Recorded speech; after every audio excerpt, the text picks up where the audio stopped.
When two opposite points of view are expressed with equal intensity, the truth does not necessarily lie exactly halfway between them. It is possible for one side to be simply wrong.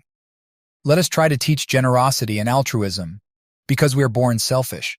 Let us understand what our own selfish genes are up to, because we may then at least have the chance to upset their designs, something that no other species has ever aspired to do. It's been suggested that if the supernaturalists really had the powers they claim, they'd win the lottery every week. I prefer to point out that they could also win a Nobel Prize for discovering fundamental physical forces hitherto unknown to science. Either way, why are they wasting their talents doing party turns on television? By all means, let's be open-minded, but not so open-minded that our brains drop out.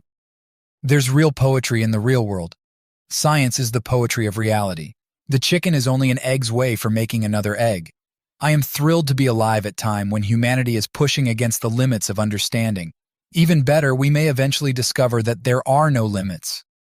The majority of children born into the world tend to inherit the beliefs of their parents, and that to me is one of the most regrettable facts of them all. The take-home message is that we should blame religion itself, not religious extremism, as though that were some kind of terrible perversion of real, decent religion. Voltaire got it right long ago. Those who can make you believe absurdities can make you commit atrocities. So did Bertrand Russell. Many people would sooner die than think. In fact, they do. Bush and bin Laden are really on the same side. The side of faith and violence against the side of reason and discussion. Both have implacable faith that they are right, and the other is evil. Each believes that when he dies, he's going to heaven. Each believes that if he could kill the other, his path to paradise in the next world would be even swifter. The delusional next world is welcome to both of them. This world would be a much better place without either of them. The feeling of awed wonder that science can give us is one of the highest experiences of which the human psyche is capable. It is a deep aesthetic passion to rank with the finest that music and poetry can deliver. It is truly one of the things that make life worth living, and it does so, if anything, more effectively if it convinces us that the time we have for living is quite finite. You could give Aristotle a tutorial, and you could thrill him to the core of his being.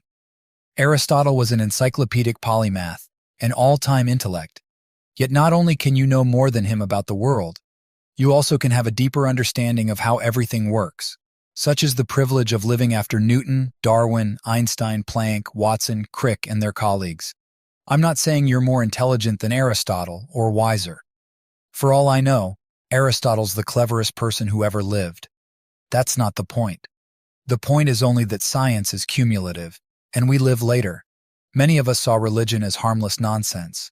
Beliefs might lack all supporting evidence, but, we thought, if people needed a crutch for consolation, where's the harm? September 11th changed all that. So it is best to keep an open mind and be agnostic. At first sight, that seems an unassailable position, at least in the weak sense of Pascal's wager.